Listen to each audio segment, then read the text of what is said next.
everyone. Thank you for joining us for this next guest that we have through our virtual interview series. We've had some incredible people jump on and tell us about their careers. And today we have a very special guest. How many people have seen Outer Banks, Jessica Jones, 24, some incredible TV shows? Well, today we get to talk to one of the producers. So let's go ahead and get started. I do want to let you know that there will be a Q&A session at the end of the interview. So if you have questions for our guest, be sure and drop them into the chat or into the comment section, and we will get those answered at the end of the interview. So Tim, it's so nice to have you with us today. Well, thanks very much. It's good to be here. Yes. Could you introduce yourself? Maybe tell us a little bit about who you are, what you do, and where you're from. Well, originally from Cleveland, Ohio, which, proves that anybody can make it in this industry.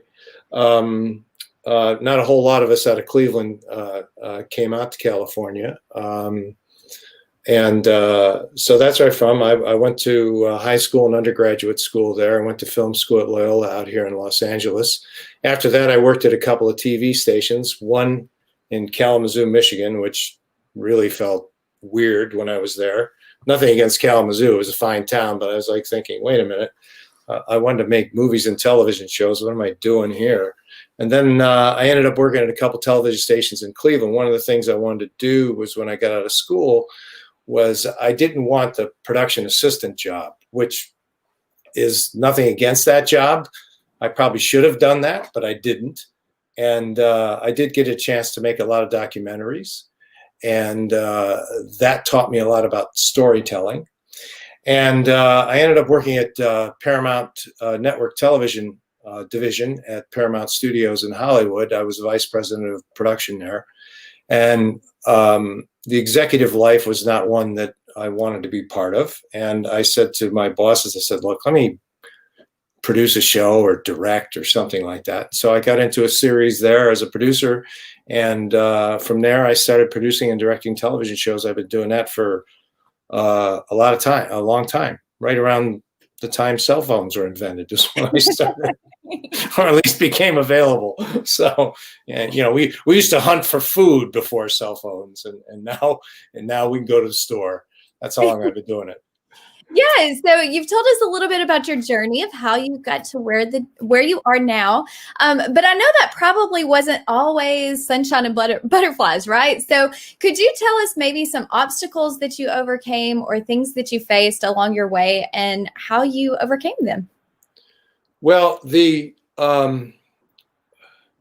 hardest thing, as we were talking, before we started, if you want to be a doctor, there's a program. You go to medical school, you become an intern, you're a resident, and then you get handed a piece of paper that says you're a doctor. And then you either go work at a hospital, you open a practice, or you work in someone else's practice or something like that. Same with if you want to be an accountant or something like that. There is a lawyer, law school, all that stuff. There's a progression you go through to reach that. Our industry doesn't have that. So you pretty much have to do it all on your own. In my case, I got tired of working in TV stations. And one day I said, you know what, I'm going to move to LA. And everybody thought I was nuts. All my friends thought, moving to California from Cleveland was crazy. How could I want to leave Cleveland? And I just said, no, I'm going to do it. And I moved out here and I just started knocking on doors. One of the best pieces of advice that I got was to have a plan looking for a job, come up with a plan. And I was like, what do you mean have a plan? What does that mean? And in my case, it was, there used to be listings every Tuesday in the Hollywood Reporter and Daily Variety, which were the industry newspapers. And they would list all the shows that were in production. Then there'd be a phone number, an address, maybe a couple names of producers or production managers. So every Tuesday I would get those papers. And that was my plan. I would look, I go, I'm going to call this guy, and I'm going to call this guy, and I'm going to call this guy.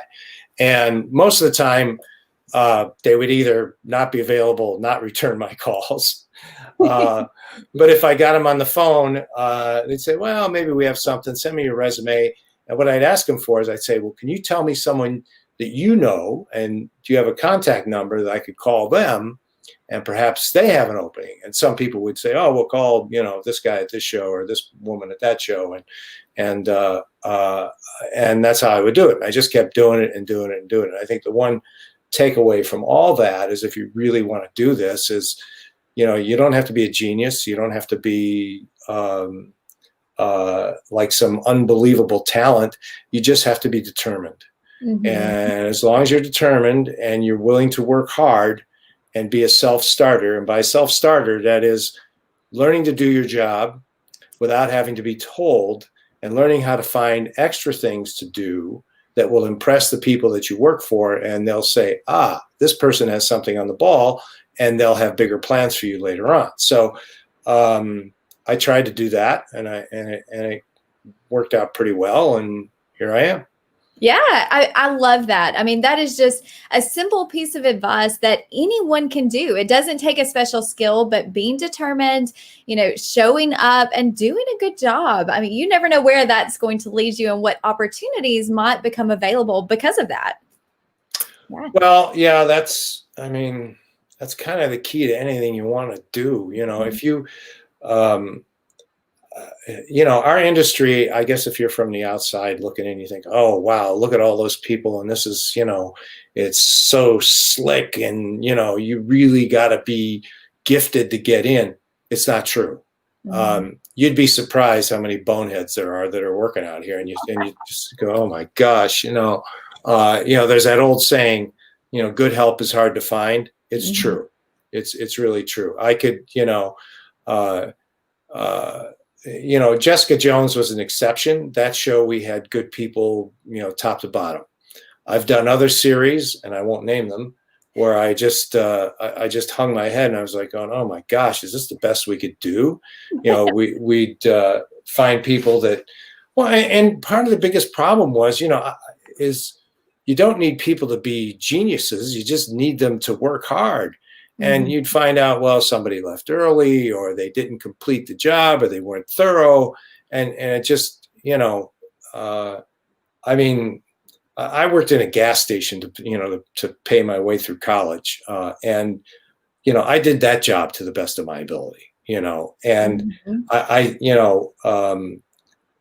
As one of my bosses once said to me early in my career, they said, look, if you come to work and and this is when I was an executive at Paramount. He says, if you come to work and there's a pile of horse manure that has to be shoveled and no one else is going to do it, pick up a shovel and do it. Absolutely. Even if it's not in your job description. And, when you find people like that, those are the people that succeed in this industry. They're the ones that, mm-hmm. Aren't afraid to shovel the manure, And so, I think that's, Hollywood just kind of has this, I guess, public image, at least from the way I see it, as like this kind of elite group of people that do this. It's not. It really isn't. There's a lot of, and depending on what you want to do, if your goal in life is to be, Brad Pitt or, a big star or something like that, well, that's different. But there's plenty of careers in our industry that don't involve being a big actor or a big director. And a lot of it's very rewarding, not only in terms of feeling like you have a job that you love, but financially rewarding. So mm-hmm. you don't have to be the big star or the big director to succeed in this industry. There's plenty of other jobs. Yeah, absolutely. So speaking about jobs in the industry, could you tell us what it looks like for you on a daily basis? When you show up to set or work on a TV show, what are some of your duties, your job responsibilities? What does that look like for you?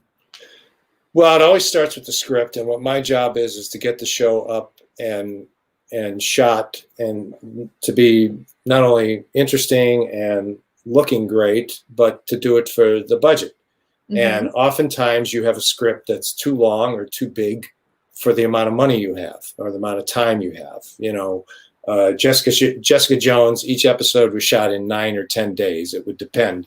And sometimes a script would schedule out, I would have I have somebody on the staff, an assistant director, who would do a schedule for us, and it would list the scenes that were going to be shot that day and break it down, and their experience in knowing how much time everything takes. And I have a good idea of that too.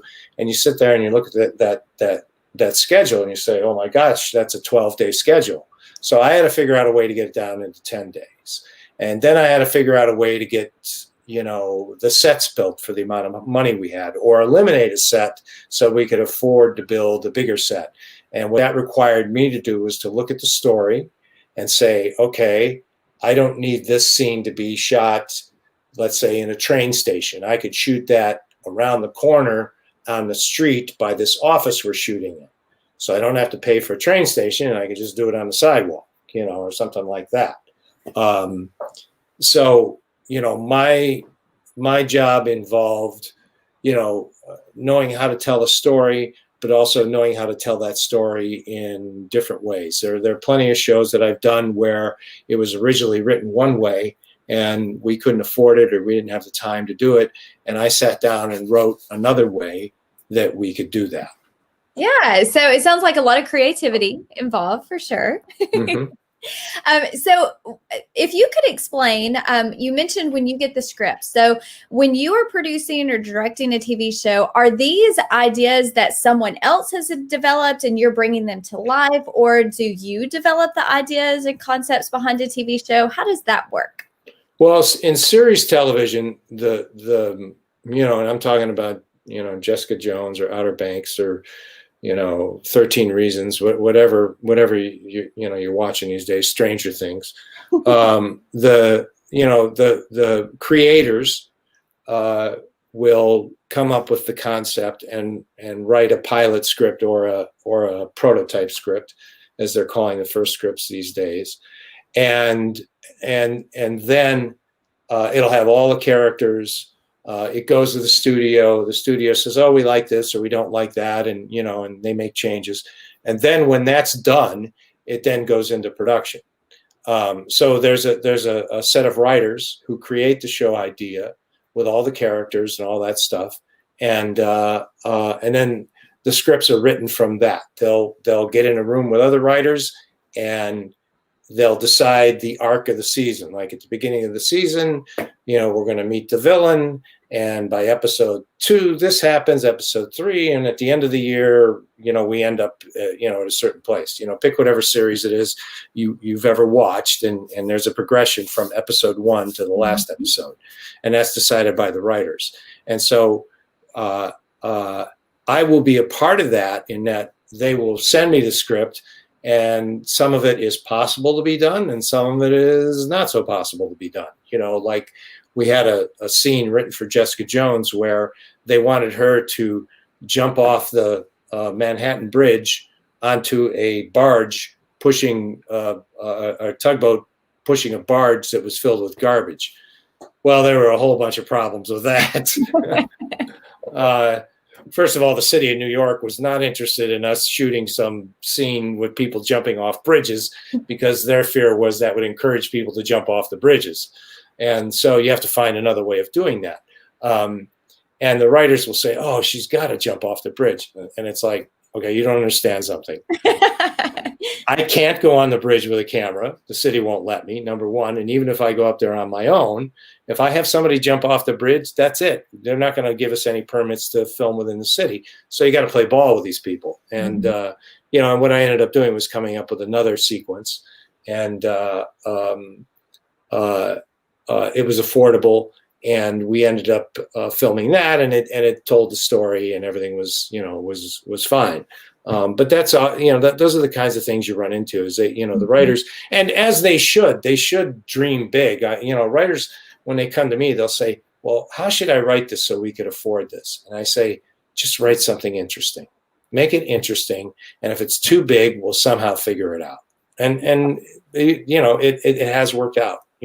So That's so interesting.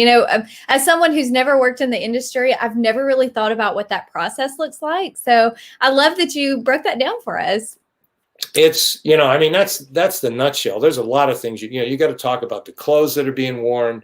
You talk about the locations you're going to shoot in. You talk about the number of extras you're going to have. You have to, everything you can, uh, uh, oh gosh, there's just so many things that that you have to create. I mean, there was one scene in Jessica Jones in season 1 that we wanted to recreate, and David Tennant, who played Kilgrave in that season, was haunting Jessica Jones. He just was after her, just he had had a relationship with her prior to the series beginning, and he was, taunting her, and she was on the trail for him.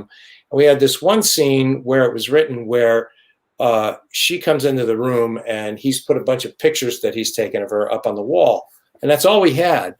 And we shot it that way, and it was like, man, it's just not very interesting. So we went back and we thought, okay, how could we do this differently? So we came up with the idea of there would be a wall with 8x10s, but there would be like, I don't know, 50 of them that made up a picture of her face, like a mosaic, and that would be on the wall. And we would put the pictures on a chair, and then we'd have like 2 or 3 printers that would have pictures of her being printed simultaneously. So as she's walking in, the printer would start and she would turn and look at that. Now you're thinking, where is this guy? Is he going to jump out from behind the sofa with a knife or something like that? And then another printer would start and the camera would go over there. And then she'd look up on the wall, and, a wall that was, 10 feet tall by 20 feet would just be her face, but it was all 8x10 pictures. And we limited the amount of light coming in. So when she walked into that room, it was spooky and scary. But the way it was written was much smaller than that. And so that's the job of the producer and the director, to think of how do we elevate this from what's written on the page and make it what the writer intended, which is, frightening and threatening and all that kind of stuff. Because the writer's going to write, what they think it is. And then we have to figure out, okay, well, we can't do that, or what, we could do better than that. And so that's part of the process. Filmmaking is or television, making a television show it's a collaborative process. You need writers, you need directors, you need actors, and having worked as a director, many times an actor will say, well, wait a minute, this doesn't make sense if I say this, or it doesn't make sense that, I was just watching some show on Netflix this morning, and they were going in to catch the bad guy. And I'm looking at this, and I was like, okay, they're all going in through the front door. They have someone covering the back door, right? And so they go in the front door, and big gunfight ensues, and no one covered the back door. And I was like, okay, these guys were some elite, counterterrorism unit. And I was like, come on, everybody knows to cover the back door. But, then I'm sure what the writers are saying is, well, if we cover the back door, then the bad guy's dead and he can't get away. Well, then that's when you have to think, well, how do you get the bad guy to get away? Perhaps there's an exit that they don't know about. And the thing that made it even more ridiculous to me was they had gone in and scouted out the location, the counterterrorism unit, before they went in to capture the guy. And I was saying, oh my gosh, someone didn't say cover the back door. I mean, but those are the things that you look for, because you don't want your audience sitting there going, well, that's ridiculous. That never would happen. Yeah. So it sounds like through the process, there's a lot of changes that are made in a collaboration type setting. And, that's so important with any career, really, is collaboration and being able to communicate. So I'm sure those are skills that you need in this industry as well, too. Well, the other thing I would tell, I'm kind of getting into the specifics of what I do, but if I'm speaking to a group of students here, you kind of look at this and go, oh man, what is all this stuff? It's just, overwhelming. Just start small, go step by step. So the first thing I would say is, whether you're in high school English or you're going to go to college, or, take classes that force you to write. It's really important, not only write, but write and research, because we do research all the time. When I'm trying to think of a sequence I did. We did a sequence involving United States Marines. And they were going to rescue, and this was on 24, and they were going to rescue Jack Bauer and the Secretary of Defense. And so what we did was we researched, how would they do this? Mm-hmm. How would they go in? What would be the way? And then we got the Marines involved, and then they gave us their, it's like, okay, here's the problem. This is how we would solve that problem. So then we make the script work that way. So the research was very important. And, sometimes our research is talking to experts. Sometimes it's, simply, finding magazine articles or books that are written about the subjects that we're doing. And we go, okay, this is how a special ops group would work. And so that you have all that information. So learning how to write will teach you how to research. Mm-hmm. And learning how to write is really important because, oftentimes I have to communicate what I'm going to change or what I'm going to do in writing. The better that I write, the better people understand me, and the better people understand me, and the better I could promote the ideas that I have. Well, that's just going to translate into my career, doing better. So writing is a really important skill.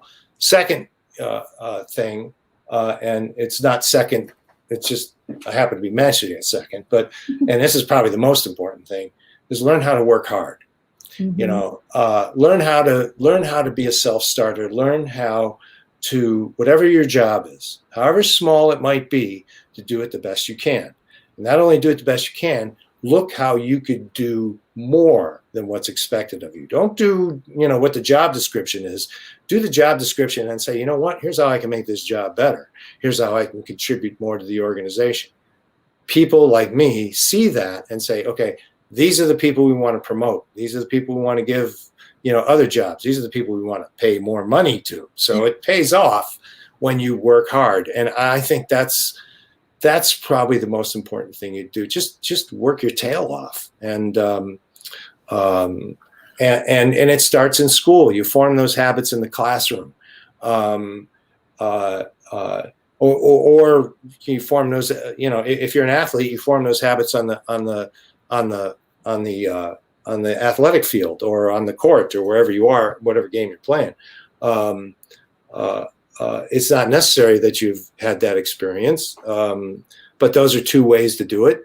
And I just can't emphasize that enough. My oldest daughter was a soccer player, and what I used to tell her about that, I says, the one thing about sports, it teaches you a lot of things, and the one thing it'll teach you, I said, it teaches you how to do three things at once at only this time in your life. One is you have to train your body to have the skills to do whatever the sport is you're playing. I said, so you got your body at work. I said, the second thing is you have to train your mind, because you have to learn the game, the strategy of the game. This can apply to, history class too. You know what I'm saying? You have to learn it, Mm-hmm. And the third thing is your heart. On that day when it's hot and you're tired and you're losing, you have to go out there and give it everything you have. Use the knowledge that you know how to play the game, use the skill that your body has acquired, and use your heart to push yourself to that level that you never thought you could go to. Now, that still applies in our industry. I mean, I'm not trying to hit a baseball or throw a football 70 yards through the air or something like that. But, there are days when we can't figure out the problem. And the only way we figured it out is by, is me sitting in a room or getting the people from my team. I don't know how many times, on shows where an actor got sick or the weather changed, and I would bring my first assistant director in and my production manager. We'd sit down with the script and our schedule and go, how are we going to figure this out? We have to keep shooting. If we don't keep shooting, we're going to go way over budget, and then the next episode is going to get affected. And so we would just, throw out ideas. How about this? How about that? Let's do this. And it was all about your heart and soul figuring it out, and it pays off. It pays off every single time. I mean, learning how to think and solve problems, you hit it right on the head. That is exactly those type of skills that no matter what profession you want to enter into, those are going to carry you through and help you to be successful. But brainstorming and problem solving, you have to do that a lot to be able to figure out what the next step is. And I would also say, being open to change and open to opportunities. You never know what that next step in life is going to be. And I think sometimes along the journey, when you hit those roadblocks, you've just got to keep going. And that's where your heart comes into play. So I love that analogy that you gave. Well, yeah, I mean, as we were talking, just before we went on this, there's the other things that are important, is learning how to think. I had a college professor say on my first day at college, freshman year, he says, "We're going to teach you how to think." I thought to myself, what is this guy talking about? Teach me how to think. I know how to think, And it wasn't until about 5-10 years after I graduated college, and I was trying to figure out some problem we had at work, and I was like, "Oh, well, what if I do this?" And I think, and I just drew on all these experiences from algebra class on how to solve problems, from philosophy classes that I had in college where I thought, what am I doing here studying about Plato? But still, all that stuff came together because they did teach me how to think, and it did teach me how to problem solve. And that doesn't matter whether you're, a director, a producer, a lawyer, a doctor, whatever, a pilot, whatever it is you're going to do, learning how to problem solve is huge. And you get that by learning how to think, and your teachers and your professors, if you go on to college, are the ones that are going to teach you. The thing about any kind of education is you don't realize how good it is until you're done with it. While you're sitting there in class or you're sitting there doing a paper and you're going, oh man, I don't want to do this. It's a nice day. I want to go outside, or something like that, or I want to go to the beach or whatever it is. That's when you have to put it aside, and because that's your training ground. That's your training ground for life. And the people that do that, the people that show that determination are the ones that succeed, and it happens all the time. Yeah. So we have a couple of questions from students. So I want to open it up to them. The first question that we have, I love this question. What is it like when a show that you've worked on goes viral the way that Outer Banks did earlier this year? What does that feel like?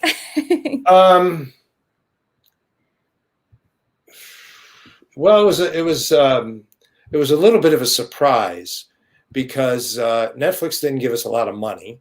And they made us shoot in South Carolina where we weren't supposed to shoot, and it cost us more money. And so we were like behind the 8 ball from day one. And we had some problems with scripts. The creators of the show weren't happy with the writing staff. So as we're doing this, we're thinking, oh, geez, is this going to work? Is anybody going to watch this? It was a great premise. I really believed in the premise, and I really thought, well, it should work. And but you just never know. And then there were a couple shortcuts we had to take where we went, we hope nobody notices. It was like the guy covering the back door,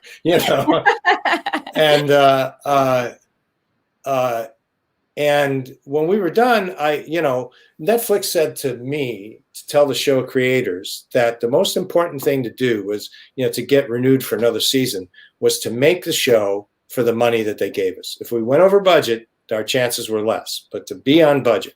So I just kept saying, guys, we got to be on budget. We got to be on budget. We got to be on budget. And it was a bit of a struggle. And I thought when we were done, okay, I said, this is a good show. Is it great? I don't think so. Is it going to be a huge hit? I don't think so. And we were wrong. We were all wrong. And I've been on other shows where I thought, man, this is great. And nobody watched. I did a show years ago on NBC. It was called Sleepwalkers. And we had an incredible cast. I mean, just, Bruce Greenwood was in it. Naomi Watts was in it. That was early in her career. And it was about a group of scientists that found a way to go inside people's dreams. So you're shooting people's dreams, which, anyone who's ever had a dream knows anything goes. There's no rules.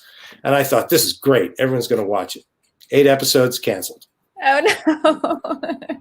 So you just never know. You have no idea. You think, you think you've done a good job and nobody watches. You think you've done a mediocre job and it's a big hit. So we know that Outer Banks has been renewed for a second season. Right. Any word on when we can expect that premiere? I don't know. I know they're shooting right now. I chose not to go back for a variety of reasons. Charleston was, just too difficult for me. My family's in Southern California. So when I would come home, I had to take a plane to another airport and then change planes. And it was just a headache. And it was, and my family time was too valuable than to be, running around the Houston airport trying to make a connection to Los Angeles. And I know they're shooting right now. So they probably wanted some time. Let's see. I would midsummer is my guess. It's just a guess. Don't anybody run out and post something on Instagram that I said that, because it's just a wild guess on my part from my experience. Because it worked, they probably want it sooner as opposed to later. I love that you made the point about your family time was too valuable. And so many times in any industry, that's something that you really have to think about, your quality of life as opposed to, taking a specific job. So I love that you pointed that out. That's great advice for students as well, too. Well, at the end of the day, I mean, I've done some sequences and directed some episodes and produced some things where I was like, wow, this is the greatest thing in the world. But it's not, my family is, very important to me. And the greatest thrill is when, the doctor handed me my daughter, or my son, and said, here you go. There's nothing like that. I'm married to a very special woman, and it's, I value that, more than anything else. I'm very fortunate in that I work in a job that I love, and I'm able to provide for my family in an industry that I love. I know a lot of people who aren't happy in what they do for a living. And I mean, I'm really lucky. I get to think things up. I get to blow things up. I get to, we get to have big gunfights, and I mean, we get to play pretend, and in other lines of work, it's not that way, But on the other hand, it's entertainment, and we have to remember that that's what it is that we're not curing cancer. I think Clint Eastwood once said, when he received some reward for something, he says, why are they giving me awards? He says they should be giving awards to teachers and doctors, and, which is true, paramedics, those people are saving lives, so those are really important jobs, and we really need those people. And, and through my, I think I mentioned it earlier, my closest friend is in the Marine Corps. He's a general. He works in the National Military Command Center underneath the Pentagon. And, I've used the Marines in a lot of show. And as a result, the United States Navy has taken me places, and I got to be on an aircraft carrier overnight out at sea. And I mean, it was unbelievable. When you see the work that they do, you start thinking, this stuff's really important. What I'm doing isn't anywhere near as important as what these folks are doing. So, which, by the way, is another good career path. I mean, yeah. The services, you can learn a lot, and that's a great experience that you could take into this industry or any industry for that matter. And I've got to see the United States Marines up close, and it's, it's a great place to be. I mean, I didn't serve. I wish I had. I have to tell you, I wish I had done that. I wish I had that experience in my life. Yeah, absolutely. You're exactly right.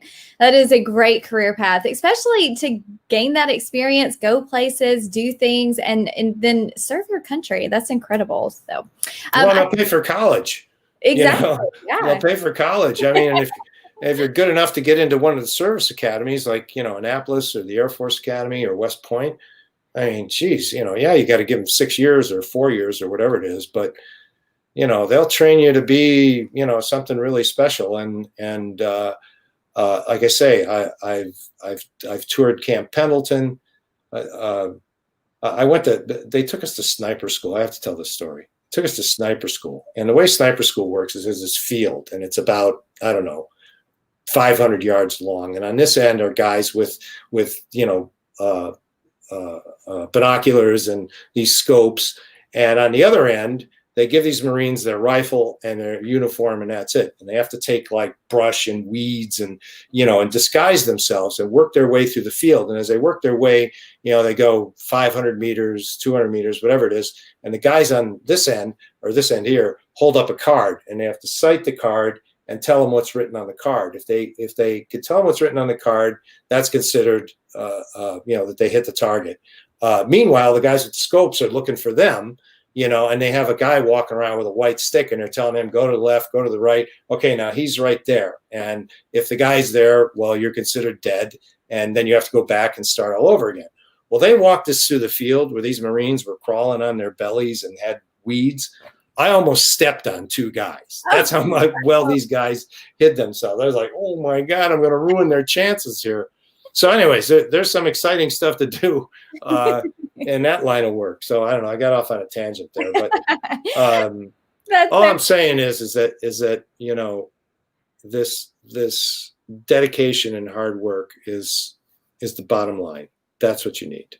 I 100% agree. And Tim, we have enjoyed so much talking with you today. I think you've had such good advice for students and really maybe opened their eyes to some opportunities that they had maybe never considered before. Is there anything you want to add before? I just can't emphasize the hard work part of it. It's and the other thing is don't make a schedule for your life. A lot of kids are going to, some kids graduate high school and go to 4 years of college, and it's like, okay, when I'm 21, I'm out, or 22, or whatever age it is these days. But some kids are also going, let me go to junior college for 2 years and then 3 years at a big school because it kind of brings the cost down. That's okay too, or maybe you have to work a couple of years to save up some money to go to school and you delay it by 2 years. That's okay. Don't be thinking, oh, well, I graduated in June and I wasn't in a 4-year school in the fall, or don't think, I graduated from college, I'm 22, by 25, I'm going to be this, and by 30, I'm going to be that. You're going to set yourself up for disappointment, because what will happen is it won't happen when you're 25. It might happen when you're 26, or it might happen when you're 24, or 22, or 30, who knows, and just, just keep your nose down, your head down, and work hard, and things will happen. But just, and the reason I say don't make a schedule for yourself is I did that. And I was like, at age 30, I said, oh, I want to be making this much money by age 30. And then I wasn't. I was like, oh, geez, what's wrong with me? And then looking back on it, and that was the day I realized, well, this is stupid. You've got to create the opportunities, and then all that other stuff will come along for you. And so that's what I say is work hard. Don't make a schedule. And you'll probably hear over and over again, the world doesn't owe you anything, and it doesn't. Mm-hmm. You just got to make it happen for yourself. And the thing of it is as hard as it may seem, you can make it happen. Yes, I love that. Perfect note to end on. Thank you for being with us. Thank you for all of our viewers that tuned in today. We will have another guest on Thursday, and you can check out our full lineup of our guests all the way through the end of November on our website. It's www.reachandteach.rocks. Y'all have a great afternoon.